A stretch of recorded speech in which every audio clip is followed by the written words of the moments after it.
प्रवृत्ति से स्थिर इसने कर लिया। तो बाइबल बताती है कि एक धीरे धीरे धीरे धीरे करके जाके जैसे ही इसने यीशु मसीह को छुआ, बाइबल बताती है उसी घड़ी इसका लहू बहना बंद हो गया। यीशु मसीह ने कहा किसने मुझे छुआ? कहते भीड़ आपके ऊपर गिर पड़ रही है। यीशु मसीह ने कहा किसी ने मुझे विश्वास से छुआ है। दिमाग खराब मत करो मेरा ज्यादा, बताओ। कहते प्रभु नहीं मालूम हमें। उसके बाद में वो खुद ही डरते और कांपते हुए कहते परमेश्वर मैंने छुआ है। और उसने क्या बोला यीशु मसीह ने? बेटी चली जा, तेरे विश्वास ने तुझे। अकेला विश्वास कुछ नहीं कर सकता, विश्वास तो दुष्ट आत्माएं भी करती हैं। बाइबल पढ़ो आप, विश्वास तो दुष्ट आत्माएं करती हैं, उनको मालूम है। दुष्ट आत्माओं ने यीशु मसीह को आते हुए देखा। यीशु मसीह को कहती हैं दुष्ट आत्माएं, कहते हैं यीशु मसीह क्या तू समय से पहले हमें नाश करने आया है? वो भी विश्वास करते हैं कि हमारा एक दिन अंत होगा नरक में, एक दिन हम मारे जाएंगे। लेकिन यीशु मसीह के ऊपर नाराजगी जाहिर करती है, अभी हमारा टाइम नहीं है जो फालतू में चले आ रहे हैं। आप आपने टाइम दिया है ना हमें मारने का, हमारा आपके साथ में साइन हुआ ना एग्रीमेंट पे कि आप पहले नहीं मारेंगे हमें, पहले कहां से आ गए? यीशु मसीह ने कहा चल निकल यहां से, ठीक है ना। वहां से निकाल तो दिया, लेकिन यीशु मसीह ने नरक में तो नहीं डाला ना, सूअरों में भेज दिया। वो अपने अंत को जानती हैं, ये विश्वास करती हैं कि एक दिन हमारा अंत है, हम नरक में जाएंगे, ये उनको मालूम है। इसीलिए यीशु मसीह को देख के कहती हैं क्या तू समय से पहले हमें नष्ट करने आया है? वो अपने समय को जानती हैं कि उनका समय कब है। हालेलुया। लेकिन हम लोग अपने समय को नहीं जानते हैं, जानते हैं, लेकिन वो अपने समय को जानती हैं। हम अपने समय को मूल्य नहीं समझते हैं, कीमत नहीं समझते हैं। आज आओ और जाओ, इधर से सुनो इधर से निकालो। हालेलुया। लेकिन आप बाइबल जब पढ़ते हैं तो आप समझ के साथ में पढ़ो। एक चीज आप समझो, अगर से मैं आपको बोलूं कि पहले जानवर बोलते थे इंसान की भाषा, आप बोलोगे नहीं नहीं तो मजाक कर रहे हैं आप, अच्छा मजाक कर लेते हैं। लेकिन मैं अगर बाइबल से प्रूफ कर दूं कि जानवर बोलते थे तो हालेलुया। और बाइबल में प्रूफ है उसका कि जानवर बोलते थे, लेकिन परमेश्वर ने तो श्रापित किया हुआ है। जब शैतान ने सांप के अंदर से बोला तो हवा से, वो हवा के भाषा में बात कर रहा था ना। अब सांप च्यू च्यू तो नहीं कर रहा होगा, ये तो हवा को समझ में आएगा नहीं। तो सांप जो है कि हवा से बात कर रहा था कि हवा और हलचल ठीक है? हाँ सब ठीक है। अच्छा कौन सा फल खाने के लिए परमेश्वर ने मना किया? दिमाग खराब हो गया तुम दोनों पति पत्नी का, समझ रहे ना। उस वक्त कहते नहीं ये वाला खा सकते हैं, ये सारा कुछ खा सकते हैं, यही नहीं खा सकते हैं। कहते परमेश्वर ने उल्लू बनाया तुम लोगों को, जिस दिन ये फल खाओगे तुम्हारी आंखें खुल जाएगी, तुम भले बुरे का ज्ञान पाके परमेश्वर के तुल्य हो जाओगे। हवा कहते ऐसी बात है क्या? शैतान कहता है हाँ खा के देख। उसने खाया, अपने पति को भी खिलाया, हो गया काम तमाम। हालेलुया। उस समय सांप बात करता था। और जब आप बिलाम की स्टोरी को पढ़ो तो जब परमेश्वर एक बार उसको मना कर दिया कि नहीं जाना है बालाक के पास तुझे, चाहे वो तुझे सोना दे, चाहे चांदी दे, चाहे कुछ भी दे, वो एक प्रोफेट एक भविष्यवक्ता है, परमेश्वर ने मना कर दिया, नहीं जाना है उसको। बालाक कहते मेरे पास आ जा, तू परमेश्वर का नबी है, परमेश्वर का दास है, जिसको तू श्राप देगा वो श्रापित होगा, जिसको तू आशीष देगा वो आशीष होगा। आजा मेरे पास, तू इजरायलियों को श्राप दे। अब वो परमेश्वर को धीरे धीरे करके मनाने लगा, प्रभु इतना ज्यादा सोना मिला, इतना ज्यादा चांदी मिला, इतना ज्यादा पैसे मिला, थोड़ा सा दया कर दीजिए ना, चले जाते हैं, हालो हाय बोल के चले आएंगे। प्रभु ने कहा इतना जबरदस्ती कर रहा है तू जा, अब बागी की मैं जिम्मेदारी नहीं लूंगा। स्वर्गदूत रास्ते में तलवार लेके खड़ा था कि आए ये पहले इसका गर्दन उड़ाएंगे, इसके अंदर लालच था। और बाइबल बताती है कि ये रास्ते में जा रहा था, गदही बैठ के टक टक टक टक, जब ये जा रहा था, लगा दो बैटरी में लगा दो, चेक चलने दो, हालेलुया, रुक जाओ। तो जब ये जा रहा था, आप बाइबल ध्यान से पढ़ना, स्वर्गदूत जैसे ही खड़ा हुआ इसका सामना करने के लिए, गदही एक बार उस साइड दीवार में गई, इसका पैर फ्रैक्चर हो गया, ठीक है ना। अब इसको बड़ा गुस्सा आता है, कहती है गदही के ऊपर गुस्सा करता है, तू ऐसा मेरे साथ में क्यों कर रही है? कभी दीवार में इधर सट रही है, कभी दीवार में इधर सट रही है। बाइबल में लिखा परमेश्वर ने गदही के मुंह को खोला, पढ़ना बाइबल। और वो किसकी भाषा बोलने लगी? इंसान की। और अपने स्वामी को कहते तूने 3 बार मुझे क्यों मारा? कहते तू मेरे सामने उल्टा क्यों चल रही है, इधर से जा रही है, इधर से जा रही है, मेरा पैर पूरा फ्रैक्चर हो गया। उसके बाद स्वर्गदूत उसे नजर आया, कहता है कि ये गदही की गलती नहीं है, ये गदही नहीं हटी होती तब तक तो मैं तेरा सर कलम कर चुका होता। जब परमेश्वर ने उसको मुंह खोला तो उसको म्या म्या चिल्लाना चाहिए ना, वो हिंदी भाषा में कहां से बात कर रही है? हालेलुया। तो ऐसे बहुत सारी चीजें बाइबल में, बहुत सारी छुपी चीजें हैं, उस पर हम नहीं जाना चाहते हैं। वो परमेश्वर ने श्रापित किया, वो परमेश्वर और वो सारा कुछ है। लेकिन आज आप जो समझने वाली बात है, इसको समझना है कि आप क्या कल्पनाएं कर सकते हैं। मैंने कहते हैं ना, यीशु मसीह ने कहा 2 जन की गवाही मिलके ठीक होती है। मैंने 2 जगह से आपको प्रूफ किया ना, हालेलुया। यहाँ पे वो इंसान की भाषा बोल रही है, सांप भी शैतान इंसान की भाषा बोल रहा है। अगर से आपके दिमाग में और भी खुरापाती आइडिया आ रहा है तो अकेले में मिलना। हालेलुया। अभी तो उस पर टॉपिक नहीं बनाएंगे, वो मेरे पास पूरा, जब तक पूरा बाई डाटा पूरा डिटेल नहीं होता है तब तक मैं किसी चीज को नहीं बोलता हूं। हालेलुया। तो अगर से ये कल्पनाएं उसके अंदर थी, ये अगर से कल्पना हम कर सकते हैं। आप जानते हैं कि एक चीज तो आपको मालूम ही होगा, जो संसारिक व्यक्ति हैं, बाबा लोग हैं, जादू टोना करने वाले लोग हैं, ये भी चंगाई करते हैं, ये भी छुटकारा होते हैं, कुछ हद तक इनके पास भी चमत्कार हैं। ये जानते हैं कैसे करते हैं, ये दुष्ट आत्माओं के ऊपर अपने ध्यान को लगाते हैं, समझ रहे हैं ना, और कल्पना बनाते हैं, दुष्ट आत्माओं के ऊपर अपने ध्यान को लगाते हैं। आप देखे होंगे, मैं जब दिल्ली में पहले रहता था तो वहां पे सिलाई का काम करता था स्पोर्ट कंपनी में। तो काम खत्म हुआ, मैं दिल्ली से आ रहा था, तो वहां से आ रहा था कंपनी में से, तो वो जो दिखाते हैं ना नजरबंद वाला जादू टोना, तो पूरा चीना खींच के वो लोग दिखा रहे थे कि मतलब एक आदमी को एक पेटी में डाल देते हैं, गायब कर देते हैं।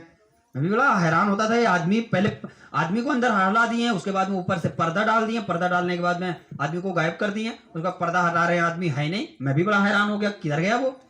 हालेलुया। उसके बाद वो लोग मालूम नहीं कौन से पेटी में डाल के अपना हाथ काट दे रहे हैं, पूरा चाकू इधर से उधर। मैंने कहा ये हो क्या रहा है। हालेलुया। और सच में जो हमारे आंखों को दिख रहा है वो सच में ऐसा हो रहा है। यार आदमी इसी डब्बे में था नहीं। अब ये वाला कपट है, इसमें आदमी को डाल रहे हैं, वो जाके वो साउंड में निकल जा रहा है। बड़ा हैरानी वाली बात है कि ये इतना बड़ा चमत्कार को ये लोग कर सकते हैं। तो बाइबल में मैं ज्यादा सीरियस नहीं था, ज्यादा तो मैं वो मतलब सीरियस नहीं था, समझ लीजिए आप, ज्यादा जानकारी भी नहीं था, लेकिन ये मेरे दिमाग में जरूर चलता था। मैं कुछ भी अपने जिंदगी में आजू बाजू में कहीं पे कुछ भी देखता था तो ये मेरे दिमाग में, मैं इसको दिमाग में से निकालता नहीं था, वो मेरे अंदर चलता था, ये मेरे दिमाग में चलता था। और मैं सोच रहा था मैं बाइबल से एक दिन इसको ढूंढ के निकालूंगा, ये लोगों के पास आया कहां से, क्योंकि हमारे बाइबल में सब कुछ है, पास्टर जी कहते हैं, समझ रहे हैं ना, पास्टर जी कहते हैं। मुझे तो विश्वास था नहीं कि हर सवाल का जवाब बाइबल में है, तो मैं ये सवाल का जवाब एक दिन ढूंढ के निकालूंगा, समझ रहे हैं ना। और वो अपनी कल्पनाओं से लोगों को कहते हैं कि अच्छा 10 बार ये नाम लो, आप चंगे हो जाओगे, आप दुष्ट आत्मा से आजाद हो जाओगे, ये खुदा का नाम लो, ये देवी, ये फलाना ढमकाने का नाम लो, इस तरीके से जाप करो तो आपको ये दुष्ट आत्मा ये छोड़ के चला जाएगा। और उस तरीके से जब बाबाएं और ओझा जो होते हैं जब करवाते हैं तो उनको आराम मिल जाता है, चंगाई मिल जाता है। ये भी मेरे दिमाग में चल रहा था कि जब दुष्ट आत्माएं, लेकिन वो दुष्ट आत्माएं हैं, वो शैतान की आत्माएं हैं, वो उद्धार की आत्माएं नहीं है, वो मुक्ति की नहीं है, समझ रहे हैं ना। अब जब ये चीजें जब हम निर्गमन में पढ़ते हैं, जो लाठी को मूसा ने सांप बनाया, मिस्र के जो ओझा थे, भूत सिद्ध करने वाले थे, जो तांत्रिक थे, उन्होंने अपने तंत्र मंत्र से लाठी को सांप बना दिया। हालेलुया। मूसा ने एक चमत्कार किया, ये अंधकार वाले या शैतान के लोगों ने वो भी चमत्कार करके दिखा दिया। मूसा ने दूसरा चमत्कार किया, उन्होंने दूसरा भी करके दिखा दिया। मूसा ने तीसरा किया, उन्होंने तीसरा भी करके दिखा दिया। उसके बाद मूसा ने चौथा किया, पांचवा किया, छठवां किया, आठवां किया, 10वां किया, उन्होंने हाथ खड़ा कर दिया, कहते ये यहोवा परमेश्वर का काम है, हमारे बस की नहीं है। हालेलुया। तो ये चीजें हैं कि कुछ हद तक दुष्ट आत्माएं कॉपी कर सकती हैं, लेकिन पूरा नहीं कर सकते हैं। आप निर्गमन की पुस्तक पढ़ेंगे, जब ये मैं पढ़ा तो मेरे समझ में आएगी बस ये लोगों की बस इतनी पावर है। हालेलुया। कि बस मतलब एक बस लाठी को सांप बना लो, लेकिन इनकी लाठी को मूसा का ही लाठी खा गया, इनके सांप को मूसा का सांप खा गया था। पढ़ेंगे आप बाइबल तो, यानी ये दिखाता है कि पावर तुमसे ज्यादा है हमारे पास।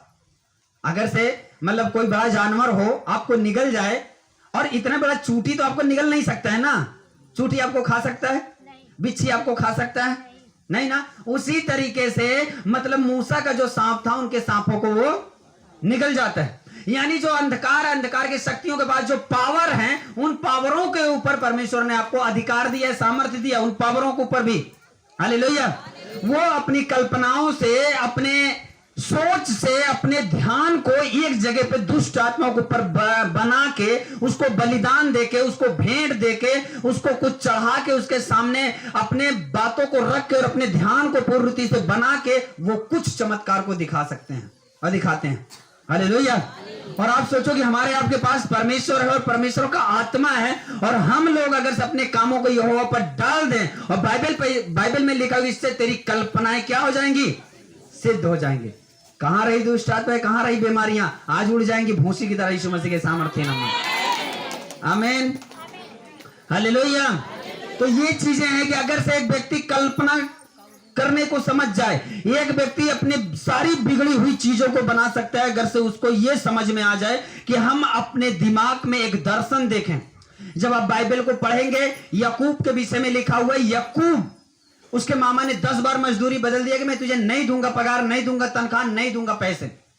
वो शारीरिक तरीके से चाहता तो लड़ सकता था, लेकिन बाइबल में लिखा हुआ है कि स्वर्गदूत, उसने चोरी नहीं किया, उसने पाप नहीं किया, उसने गलती नहीं किया, उसने झगड़ा नहीं किया, परमेश्वर में बना रहा। वो जब सोया तो स्वर्गदूत ने उसे सपने में बोला कि अब तू एक दर्शन देख कि जो व्हाइट भेड़ें हैं, जो व्हाइट बकरे हैं, वो बकरियों पे चढ़ रहे हैं, ऐसा तू दर्शन दे। उसका जो मामा था उसने बोला कि जो काली काली बकरियां हैं, ये जानबूझ के याकूब ने ही आइडिया दिया था। मैं आपको अगर चित कबरी ये सब बताऊंगा तो आप कंफ्यूज होंगे, सारा कुछ दिमाग में आएगा। सीधा सीधा है, काली काली बकरियों को याकूब ने बोला कि ये काले बच्चे अगर से पैदा होंगे तो ये तेरे होंगे, क्योंकि मैं तेरी भेड़ बकरियों को चरा रहा हूं। तो अगर से बच्चे काले पैदा हुए तो वो तेरे होंगे, अगर बच्चे व्हाइट पैदा हुए तो वो मेरे होंगे। उसका मामा तो बड़ा खुश हुआ होगा कि अगर से माँ बाप काले हैं तो उनके बच्चे कहां से गोरे पैदा होंगे, ये बकरियां अगर से काली हैं तो इनके गोरे बच्चे पैदा होंगे नहीं, ये तो बड़ा अच्छा नौकर मिल गया मुझे, जिंदगी भर इसको मैं गुलाम बना के रख सकता हूं। मूर्ख है ये आधा, लेकिन ये नहीं जानता था कि वो कौन से वंश से निकला हुआ है। वो इब्राहिम, इसहाक, जो व्यवस्थाओं पे ध्यान करने वाले, परमेश्वर के लिए अपनी जिंदगी को लुटाने वाले, परमेश्वर के लिए अपने सब कुछ को छोड़ने वाले, ऐसे खानदान से निकला हुआ था। उसके अंदर कूट कूट के परमेश्वर का वचन भरा हुआ था। मलकीसेदक के पास जाके चर्च में रहकर वो तैयारी किया हुआ व्यक्ति था याकूब। बाइबल में ये बात नहीं लिखी हुई है। हालेलुया।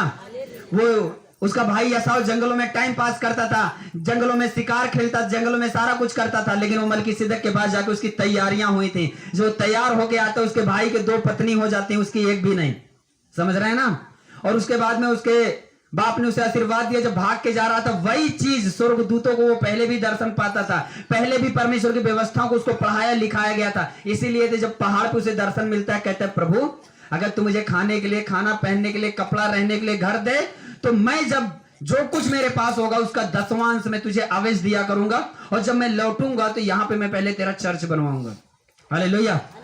आत्मिक चालाक था वो।